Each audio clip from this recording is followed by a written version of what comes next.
woke up in the morning and the sun broke through the open curtains. The birds sang too and they said, this is a day to celebrate and savor the fruit you favor. So I said, okay. Hi, everyone. Welcome back to PS We Have No Plan. I'm Payton Smith calling in from LA. And I'm Emily McManus calling in from Nashville. Thank you for being here today. Payton, It's so good to see you. It's so good to see you too. And we have an amazing guest today. We're so excited. We have the one and only Mary Shepard, who's been a friend of mine since high school. She has just progressed in such an amazing way with her career and built this incredible coaching side gig. And so she's going to tell us all about it and do a little bit of a deep dive for Emily and I. So without further ado, welcome, Mary. Yay! Woo! Thank you. I'm so happy to be here. Thanks for having me on, Payton and Emily. Of course. Oh my gosh. Okay, so I am not going to do it justice like you can, Mare. Can you give everyone a little update on what Clifton is and what your involvement is and kind of just some background? Yes, definitely. Well, first I want to say, Payton, it feels like yesterday we were on a walk, I think a couple weeks before you were moving to LA and you were telling me about this gal, Emily, and you had hopes and dreams of building this platform and podcast, but you didn't exactly know what it was going to look like yet. And it's just so amazing to be here with you both. And you really are building something beautiful. So I wanted to tell you both that before we got started. Thank you. But crazy that we're all here now and it's happening and your dreams are turning into real life. So I'm looking forward to hearing more from you both, how you see your strengths playing into this. So yeah, to go back to what Payton mentioned, I got my certification as a Gallup Strengths Coach about a year ago now. And a couple things inspired me to deepen my knowledge of the Clifton strengths. The first is my mom is a life coach, and I was seeing how fulfilling the coaching work was to her. And I was looking for more of that fulfillment and impact on a human level in my life. And the second is my role in HR is focused on employee engagement and development. So this has only helped me better understand what keeps employees engaged and also what makes teams the most effective in the work that they're doing. And then the last is I've always just been fascinated by humans. Like I could spend hours, and I sometimes do spend hours in a coffee shop, just people watching. And my mom will tell me too that as a little girl, our family would be like out at a baseball game, grabbing hot dogs or something. And they'd be on their way back to their seats and look behind them and ask, where's Mary? And I'm still at the hot dog stand, just like watching people. Oh, I love that. And so not much has changed. And just to wrap it up here, I really do believe this is my calling in life, to help guide individuals and teams to see their fullest potential, because we are truly also unique and have so much to offer into this world. Mary, you're such an angel. I was telling Emily, I'm like, she's just the kindest soul. Like just the way that you speak is so mindful and beautiful. It's absolutely wonderful. Right? Absolutely wonderful. Yes. And it just, everything that you said aligns with everything that Payton and I think feel and what we're trying to project and put out there with PS We Have No Plan. So to have you here just with us and to talk and to teach us more about ourselves is I'm just really looking forward to it. Yeah, well, thank you. I hope that you both do most of the talking. I just want to be kind of like a navigator in this conversation and really hear from you both how you see your strengths playing out, because it really is all about you. I just want to be a resource. And I do just have to say, I look forward to Thursdays because I listen to the podcast every week, and both of your voices are just so soothing and uplifting. And I think you call yourselves like the big sisters of the internet, right? Yeah. And I truly believe that you are. So without further ado, should we dive in? Yes, you're gonna quickly see that one of my weaknesses is I'm very emotional. Yeah, I know. Make me I'm cry. tearing up. I know. This is just gonna be a big love fest. Mary, is your love language words of affirmation? Because you're quite good at giving those. Very good. Oh my gosh. Well, I would say like the whole premise and philosophy of strengths is to see the beauty in people. And Emily, you mentioned a weakness is that you're emotional, but I view that as a strength, like someone with empathy. I was looking at your report. Let me see where empathy falls for you. You're number 8. So that is in your top 10 strengths, which means empathy is very strong. And there's so much beauty in that because it means that you have that sixth sense and you can just sense what people are thinking and feeling without them even speaking. And even over Zoom, you can kind of like grab that just feeling in the room, even if no one's talking or if people are talking. How do you see empathy, and kind of like what are the things that make you the most emotional, would you say? I actually do see emotion as a strength as well. Just sometimes I feel like I can get overly emotional in just moments, but I have always been an empath. I think starting from a young age, I have just been able to connect, and my first initial desire is, what does that person need? How can I help them? Like, I'll be fine over here. I'll get to that later for myself, but this person really needs attention and help, and I want to be the person to give them comfort or love or happiness or laugh or whatever. And that's, I mean, if you would talk to my family and friends, they would probably tell you that that is one of the qualities that they would throw out if they were describing me in a couple of words. It's definitely something that I've seen with Emily. And I was also I was interested to see that snapshot you sent over to see our top 10 strengths were actually quite different, which I think is a positive when you're doing a partnership of this sort, because you're able to bring different things to the table. But I mean, that's just sort of high level, but I thought that was sort of interesting, and maybe we can look at that snapshot. For those listening, just to clue you in, I sent over Payton and Emily what's called a team strengths grid, which gives a really good high-level snapshot view of where their top 10 strengths fall within the 4 domains of executing, influencing, strategic thinking, and relationship building. And within that, I've mapped out where their top 10 strengths are. And as a reminder, our top 10 strengths are where we just naturally go to, the natural ways we think, feel, and behave. And we want to find more opportunities to be in that space. That's where you kind of find that flow, and you don't think twice about being that empath or being that person who relates to someone on a really deep level. Call out for relator, because I know you both have that in common. And so where would you both like to start in looking at this team strengths grid? Could it be fun if we each share our top 10 strengths? I think that could be kind of interesting. Definitely. We can go. I have it pulled up. I can share. You want to go first?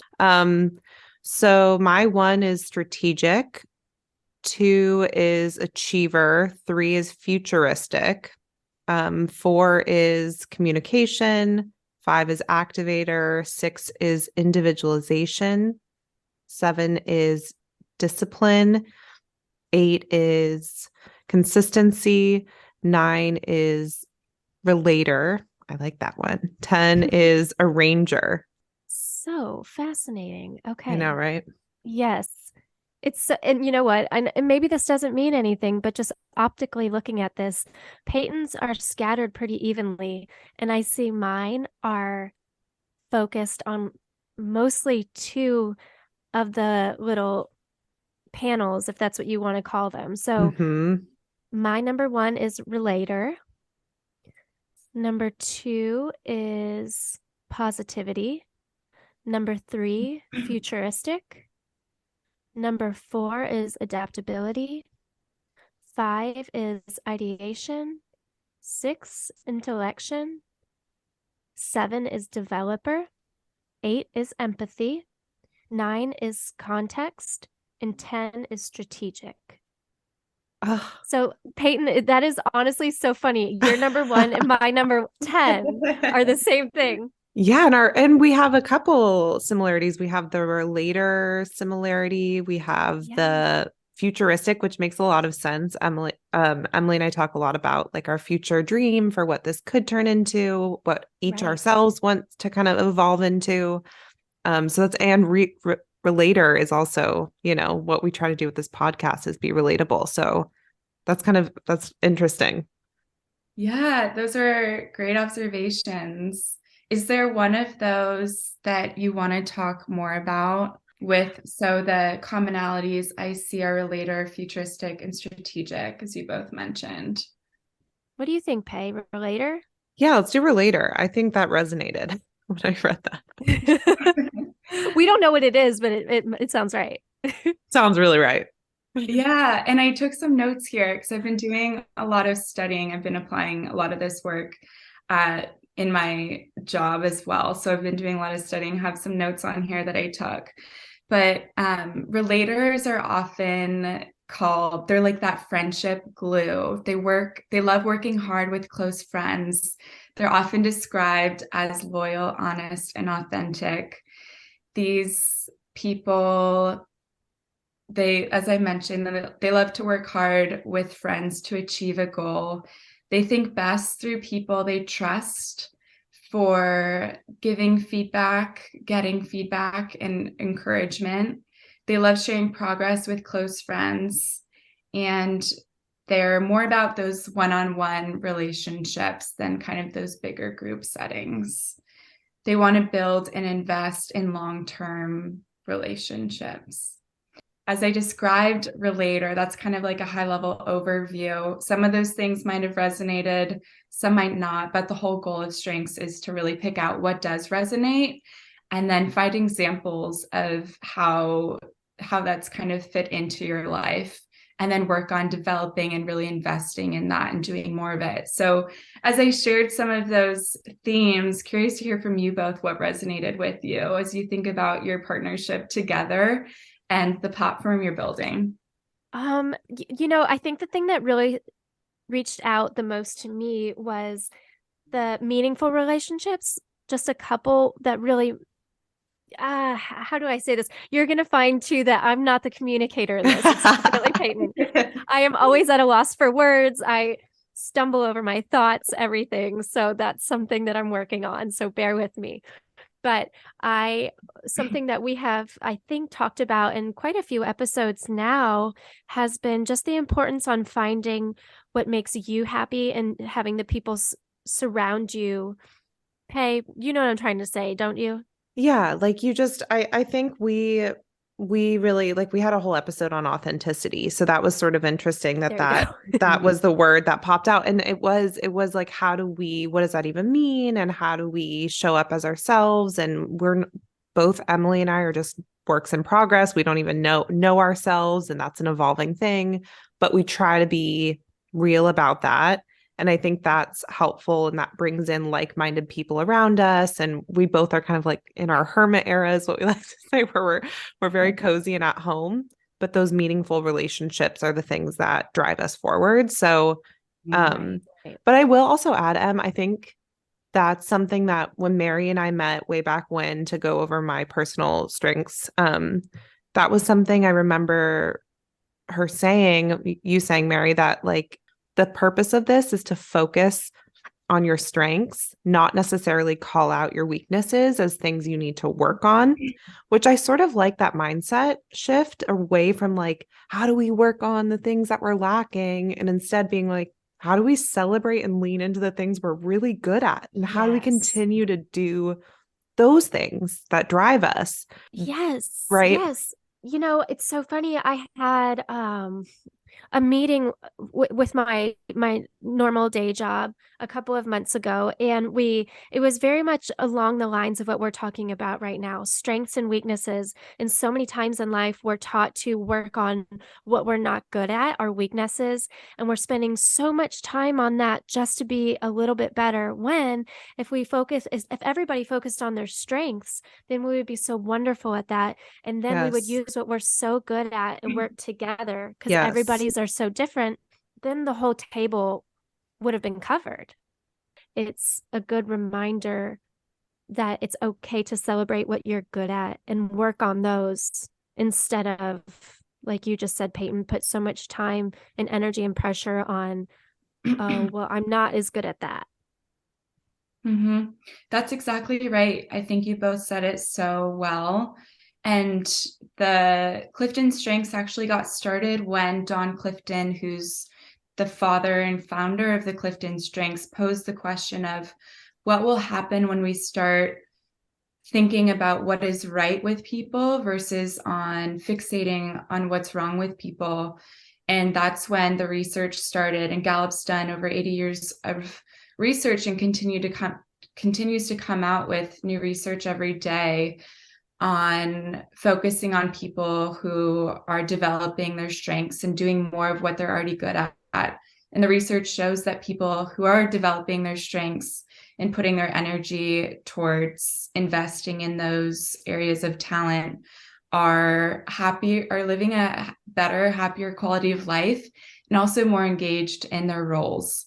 So it doesn't only give us confidence and make us feel good when we're doing more of what we're naturally good at, but there's also research behind it too, in that you'll be just a more happy and effective human being when you are spending more time there. So yeah, I mean, we just talked about Relator. Yeah. And going back to the Sisters of the Internet, that's your whole kind of theme, right? Is being able to relate to people on the human level. So I'm curious, I want to pose this question to you both. How do you relate to people and make them feel comfortable? I feel like we do it in different ways. We both have the same, like I honestly refer to Emily sometimes as my soul sister, because I feel like we do share a lot of the same core values and thoughts and things. We just kind of express it in different ways, and that's sort of seen in this strengths snapshot as well. Like I think a lot of how I do it is like through overly communicating things, or I don't know, or I'm trying to look at my like arranging the creating an agenda for something, or being really disciplined and showing up for my friends. Mm-hmm. And I think Emily does it a lot more through her empathy and through her unique, like individual kind of real self, her positivity. So it's like we both try to relate and show up for people in our own unique way. But I think why it works is we have that same core value and we have that same core story that we're trying to tell. Right. And the mission is the same. We want people to just feel loved and accepted and have a place to go to, and people to go to if, whatever's going on in life, happy or sad. Yeah. Mm-hmm. But we're able to approach it uniquely. Yep. Agreed. And I think that's what's worked, is we bring different things to the table, because I think it would be really hard if we were both good or our strengths fell in the same area, because then I run into that actually at work. And that's something I wanted to ask you, Mary, how you'd advise this. I think a lot of people that I work with have similar strengths to me. And sometimes it can be almost dominant in a room when you're all showing up the same way, right? When you all are disciplined, when you all are executors, when you're all fall into that same, or you're all strategic thinkers. So everyone sort of approaches a problem the same way. And personally, like when I am a team manager, I want to start to look for those different things that people are good at and fill a team with different people who have different strengths. So what's your advice on something like that? I love that question, Pay, because one of the main points that Gallup talks about is effective teams embrace diversity and really celebrate the uniqueness that different people bring to the table.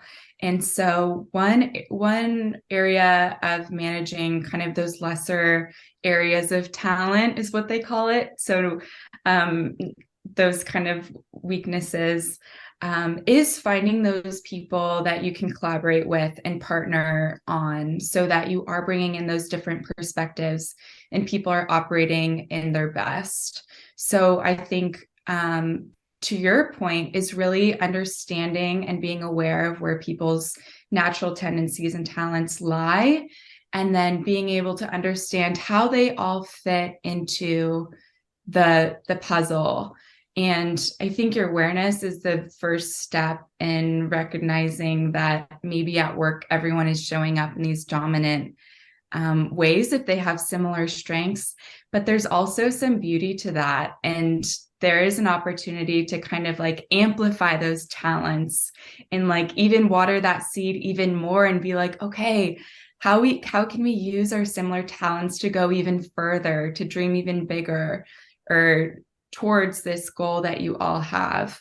And then in terms of addressing the different talents, that's where the key partnerships come in, and being able to tap on different people to come together and solve the problem more creatively and strategically based on where their natural talents are. I love that. I love that. So it's not necessarily a bad thing if you are all the same. If you have the same strengths. Yeah. Okay. Yeah. And I'd be interested to see how your team maps out. I know. What domain do you think you're all falling in primarily? I think you mentioned strategic or executing. I think strategic and executing are the two areas. And it's interesting to see that a lot of my strengths are executing, because I think I can get impatient when people are just waiting and holding off and being like, hold on, how do we feel? Or like, hold on, what's our like bigger picture? I'm like, guys, let's just get it. Let's get this shit done. So it's interesting. Well, and you're good about that with this too, because you keep us going. Exactly. Like, let's not forget about this. Oh, let's get back on the train of trying to get a sponsorship or anything that it might go. And but it's good because I am not always thinking about that. Yeah, totally. Mary, this made me think of a question. Just looking at our snapshots right now and seeing the qualities that maybe we wouldn't have been able to pick out for ourselves, just like off the cuff, do you feel like the Cliffs Finder could be something that companies will start to integrate with interview processes so that they could build a team around your strengths to have everything covered? There are, I think there are some companies, I don't know that it's built into the interview process itself, but I do know there are a handful of companies that will build it into the onboarding process once a new employee is brought on. And also I'll go back to that these themes, every possible theme on someone's report, they're neutral. So no one is better than the other. They're not good or bad. They just are. It is who we are. And so they often advise people that you shouldn't necessarily pick a job based on your strengths, but be aware of where you're spending your time. So if I am high in executing, but my role is focused on, let's say, high level, big picture strategy setting, then that's something I would want to be aware of. So they often say, like, you want your job to be 80% where your primary domain is. So if I'm super high in executing, a better role for me would be where I'm kind of like checking things off. I'm getting things done. I'm making sure the team is on track and setting milestones. I'm making sure everyone is sticking to plan. And then maybe 10% is falling somewhere else, and then another 10 is falling somewhere else. But I think it really is up to kind of the team lead and manager to see how people will fit in best and making sure that their role best complements where their strengths are. And it's not supposed to label us as something or that we are or are not, but more supposed to be like a tool and a guider in thinking about how we show up as our best in our work and everyday life, if that makes sense, Emily. Totally. Totally. I think I it's have, fascinating.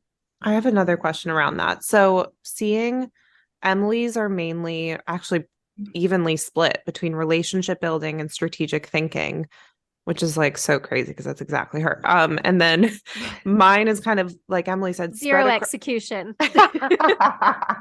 which is something I mean, I am You aware of. verbalize that. I'm Yeah. so, Yeah. yes. I'm like, Payton, I'm terrible at execution. I Yeah. can come up with these ideas and I'm ready and I can dream it, but Totally.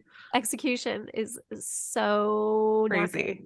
Crazy. And so it's interesting. Mine mainly fall in execution, but I have a couple in influencing, a couple in relationship building, a couple in strategic thinking. So what does that say about each of us? Like, how does that breakdown kind of play out in your opinion, Mary? Well, I'm going to turn it back to you and hear from you both kind of where you see this playing out. Emily, you mentioned you verbalized that you're not the executor.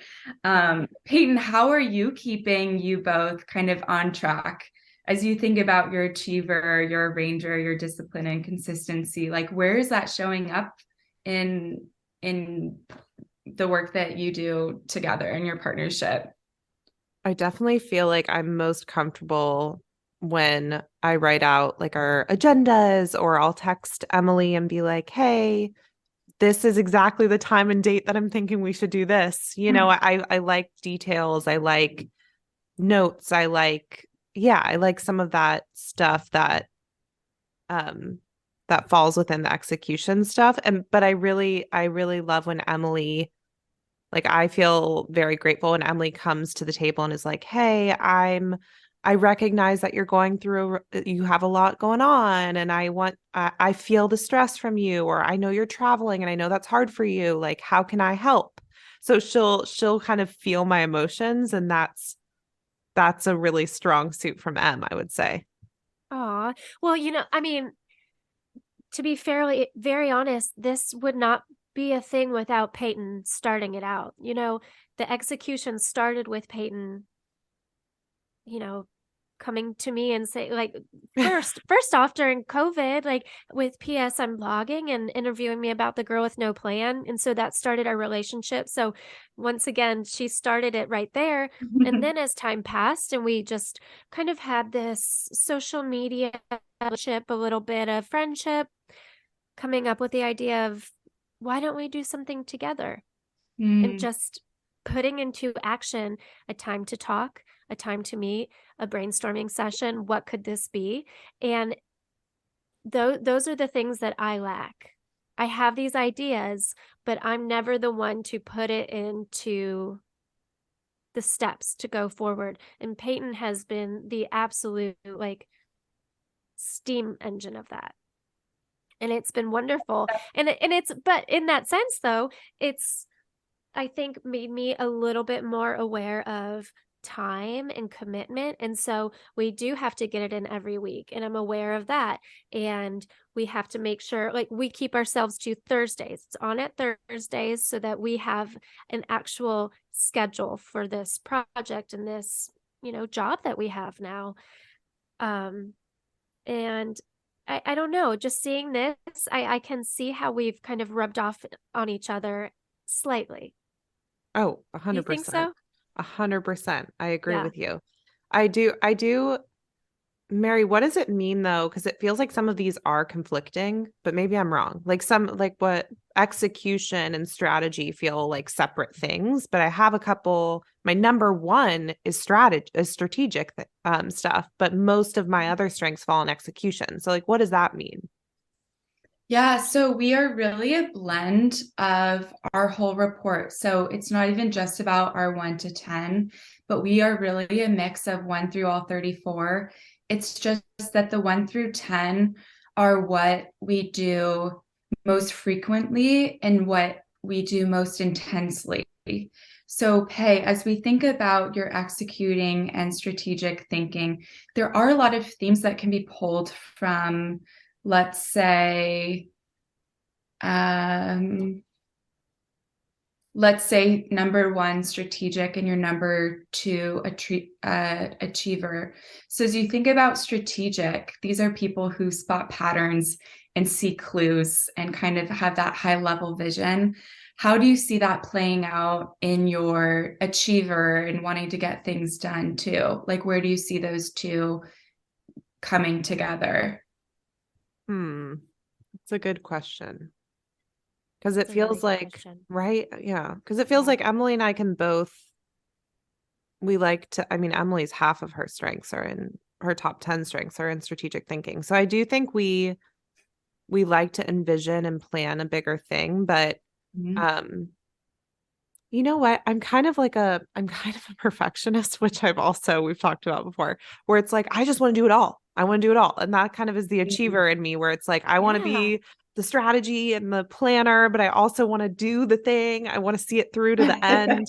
And I think that's why, Mary, you and I talked about why working at a mid-sized startup is so great for me in my top 10 strengths, because it is a place where you can see a project start to end. Whereas a lot of these larger corporations that I've worked at the past, it's just one piece of the pie. So Mhm. something like a fast-paced startup is really good for me, because I can do a little strategy and a little execution and a little relationship building. And that's what this project is with PS We Have No Plan. We get to do it It is. all, which is great. Yeah. And we're flexing those muscles that maybe we wouldn't in our normal job, or that we, just speaking for myself, want to do. Right. Mhm. Right. But it's good. Like, and just looking at this right now, it just shows how, I don't know, just like our abilities. We have so many abilities in life, and who we are as people, who we are professionally, who we are, and the ways that we choose to spend our time with people, and seeing it all kind of just divided out in these qualities is fascinating, because I do see futuristic, like this really threw itself out at me, because Peyton and I think about big plans. We think about what we want this to be like. Well, we didn't just start this to say our little podcast. We did this because we want it to become something, and it means something more to us. And we want it to mean something to a lot of people out there. And it's just super cool to see how that shows up in a test that we took. I agree. Yeah, and Right? I just got chills as you were speaking, Emily, because I see this in you both, and I encourage you to keep dreaming of your plans and your goals and knocking down those boundaries, like giving yourself that room and space to brainstorm and share your thoughts with one another. And I'm curious to hear from you both too. Like, what do you imagine, in knowing now all the unique talents and strengths you bring and offer to PS We Have No Plan? What do you envision and imagine you're capable of that maybe you haven't noticed yet? Like, what are those big plans? I want to hear from you. Ooh, that's a And it's okay if you question. don't know, but I think I there's, yeah. I mean, I love, Connection. yeah. I was watching last night. This is deviating just a tad bit, but I was watching the new Selena Gomez Me documentary. too. I watched it yesterday. I had a feeling we were on the same page with that. Mary, if you haven't, it's really, really good. It's really good. It's really good. But she was saying that she feels like her reason to be on this earth is for connection. And that's how you're able to find like happiness and purpose in life, is just the way that you connect with people along the journey. Mm-hmm. And there's just something very powerful about that to me. And I think we have dreams of shiny things and success and wealth and abundance and taking care of ourselves and our families and, being able to see so much of this world. But I think it really boils down to doing all of that so that we can connect deeply with others and with ourselves, and make this journey of life meaningful. I I completely love that, agree. Emily. And it speaks to your strengths and being so dominant in the relationship building. Yep. It does. And I completely agree. I think my big goal for us both, I've wanted this since I was really little, but to have some young girls, because I'm a woman, to have a little girl like kind of listen in and hear from us and feel like seen and heard. Yes. And to your point, that Selena Gomez documentary, it was so sweet when she had these people come up to her and be like, you saved my life because you said this or sang this or wrote this song. And so it would be amazing to have a platform big enough to have our voice amplified, to have, you know, little girls and young people hear us and say like, wow, I feel like I can do this. You know, that would be such an amazing big picture thing. But I also think what this showed me is it was really validating to see these strengths laid out and see how our partnership is such a strong partnership because we do bring different things to the table. And I think that's a really good feeling. I love that we're different, but, you know, have that same shared vision. I do too. I do too. We have that core value of love and connection, for lack of another word, but we're able to tackle it from so many different angles individually. So then when we're together, like we've been able to create so far now our 18th episode of P.S. We Have No Plan. And it's just, you know, I don't know. I don't even know what to say about that, but it's just, it makes me happy.